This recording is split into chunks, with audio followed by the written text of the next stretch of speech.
Hello guys, ಎಲ್ಲರೂ ಹೇಗಿದ್ದೀರಾ? I hope ಚೆನ್ನಾಗಿದ್ದೀರಾ ಅಂತ ಭಾವಿಸ್ತೀನಿ. ನಾನು ಕೂಡ ಚೆನ್ನಾಗಿದ್ದೀನಿ. ಸೊ ಇವತ್ತಿನ ವ್ಲಾಗ್ ಏನಪ್ಪಾ ಅಂತಂದ್ರೆ, ನೀವು ಕೂಡ ತಮಿಳಿನಲ್ಲಿ ನೋಡಿರ್ತೀರಾ. ಸೊ ನನ್ನ ಮಗಳಿಗೆ 7 ಕಂಪ್ಲೀಟ್ ಆಗಿದೆ. ಸೊ ಅದಕ್ಕೋಸ್ಕರನೇ ಒಂದು ಸಣ್ಣದಾಗಿ ಶಕುಂತಲದ್ದು ಇದ್ರದ್ದು ಫೋಟೋಶೂಟ್ ಮಾಡೋಣ ಅಂತ ಹೇಳ್ಬಿಟ್ಟು ಮಾಡ್ತಾ ಇದ್ದೀನಿ.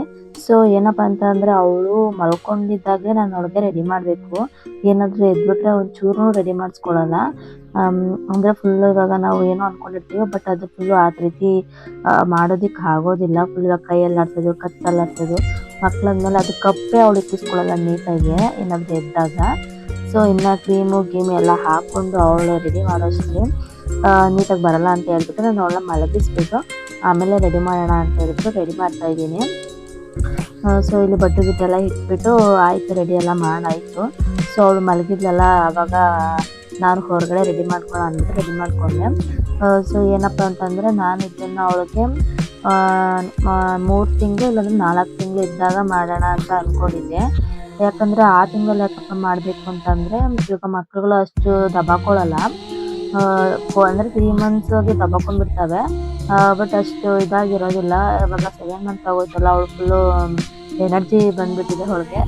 ಸೊ ಇದೆಲ್ಲ ಇದು ಮಾಡಿಬಿಡ್ತಾಳೆ ಅಂತ ಅನ್ಕೊಂಡು ನಾನು ಆವಾಗಲೇ ಮಾಡಬೇಕಾಗಿತ್ತು ಅಂತ ಅಂದ್ಕೊಂಡೆ, ಬಟ್ ಅದು ಮಾಡೋದಕ್ಕಾಗಲಿಲ್ಲ. ಅದಕ್ಕೆ ಇವಾಗ ಟ್ರೈ ಮಾಡೋಣ ಅಂದ್ಬಿಟ್ಟು ಟ್ರೈ ಮಾಡಿದೆ. ಚೆನ್ನಾಗಿ ಬಂದಿದೆ ಅಂತ ನಾನು ಅನ್ಕೋತೀನಿ. ನೀವು ಹೇಳಿ ಯಾವ ರೀತಿ ಬಂದಿದೆ ಅಂತ ಕಮೆಂಟ್ ಮಾಡಿ.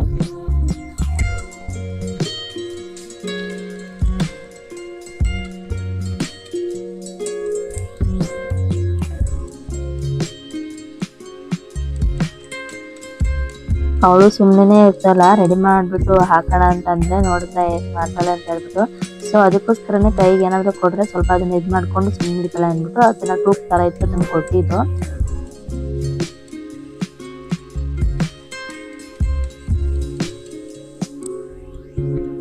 ನಾನೇಕಪ್ಪ ಫಾಸ್ಟಾಗಿ ಮಾಡ್ತಾ ಇದ್ದೀನಿ ಅಂತಂದರೆ, ಅವಳು ಅಂದರೆ ಸ್ವಲ್ಪ ಮೂಡು ಚೆನ್ನಾಗಿದ್ದಾಗೆ ಮಾಡಿಬಿಟ್ರೆ ಬೆಟರು. ಇಲ್ಲಾಂದರೆ ಅಳೋದು ಮತ್ತು ದಬಾಕೊಳ್ಳೋದು ಅದು ಇದು ಎಳೆದು ಮಾಡ್ತಾಳೆ.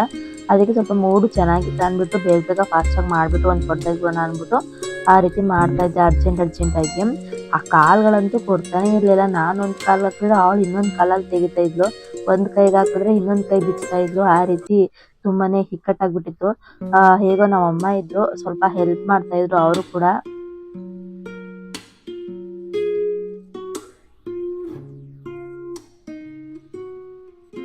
ನಾನು ಆಲ್ರೆಡಿ ಒಂದು ಕೈಗೆ ಹಾಕಿದ್ದೀನಿ, ಅವಳು ಒಂದು ಕೈಗೆ ಬಿಚ್ಕೊಂಡ್ಬಿಟ್ಟಿದ್ದಾಳೆ. ಸೊ ನಮ್ಮ ಅಮ್ಮನೂ ಕೂಡ ಬಂದರು. ಸೊ ಫ್ರೆಂಡ್ಸ್, ಫೈನಲಿ ಯಾವ ರೀತಿ ಬಂದಿದೆ ಅಂತ ಹೇಳ್ಬಿಟ್ಟು ಇವಾಗ ನಾನು ನಿಮಗೆ ತೋರಿಸ್ತೀನಿ, ನೋಡಿ. ಇಷ್ಟ ಆದರೆ ಕಮೆಂಟ್ ಮಾಡಿ. ಇದೇ ರೀತಿ ವಿಡಿಯೋಸ್ಗೆ ನನ್ನ ಚಾನಲ್ನ ಸಬ್ಸ್ಕ್ರೈಬ್ ಮಾಡ್ಕೊಳ್ಳಿ. ಹಾಗೆ ಒಂದೇ ಒಂದು ಲೈಕ್ ಕೊಡೋದನ್ನ ಮಾತ್ರ ಮರಿಬೇಡಿ. ತುಂಬ ಜನಕ್ಕೆ ಈ ವಿಡಿಯೋ ಶೇರ್ ಆಗುತ್ತೆ.